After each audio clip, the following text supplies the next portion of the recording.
Пользователи социальных сетей делятся кадрами и тревожными сообщениями. На территории Сухумского дендропарка, который по праву называют зеленым бриллиантом республики, начались строительные работы.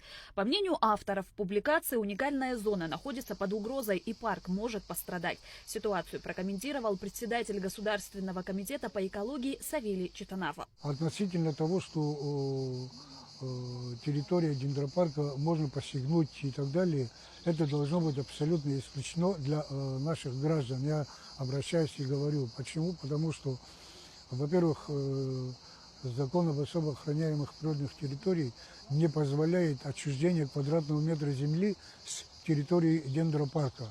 И все разговоры, которые ходят вокруг того, что здесь будут строиться там, дома там, и прочее, это не более того, что это неправильно. Поскольку ни один руководитель сегодня не может дать разрешающие документы на такого характера проведения работ.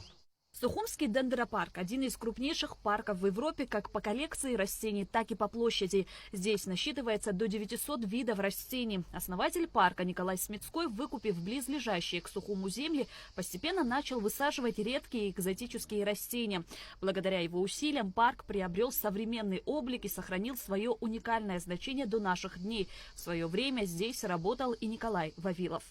Сухумский дендропарк был единственным местом, где были аллеи слоновых пальм, аллея пальм в Вашингтоне.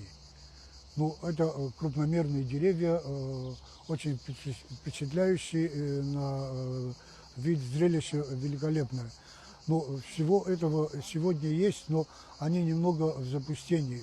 Конечно, по уходу хотелось бы более активно, но и на то есть свои причины.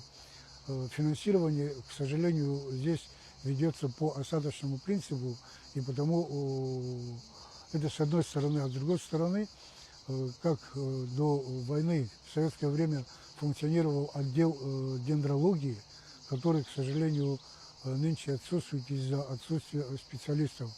Здесь ведут изыскательские работы сотрудники ботанического института. Но не имея отдел дендрологии, не имея отдел защиты растений, конечно, далее будет еще сложнее обслуживать этот парк. Надеюсь, что все-таки в конце концов выправится финансовое положение и финансирование будет не по осадочному принципу, тогда и работы возобновятся в должной мере.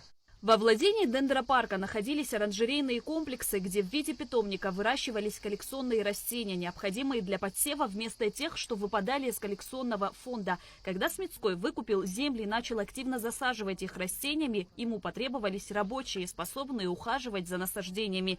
Для них были построены небольшие домики внутри дендропарка, а с рабочими заключались договоры. Со временем эти дома переходили к их детям, которые также продолжали трудиться в дендропарке. Постепенно эта традиция укрепилась, отметил Савелий Читанава. Вот когда мы проводили здесь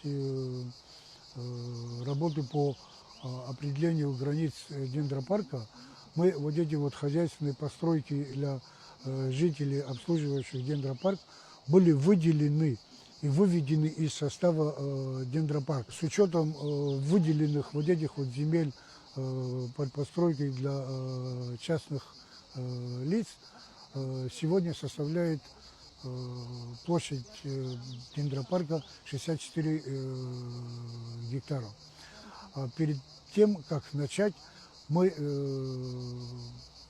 опираясь на существующие документы, площадь составляла 53 гектара. 52 с лишним, ну, около 53 гектаров. Но проведя работы, и вот эти вот предгорные склоны, характер растительности, тут видно, что это не естественная растительность, а посадки, очевидно, посадки времен Николая Николаевича Смитского. И потому мы эти земли тоже присоединили теперь к дендропарку, и, соответственно, площадь ее увеличилась до 64 гектаров. Сухумский дендропарк расположен в восточной части столицы вдоль Кадорского шоссе. На территории в 64 гектара собрана пестрая растительность. Коллекции растений со всего мира, из Южной и Северной Америки, Австралии, Африки.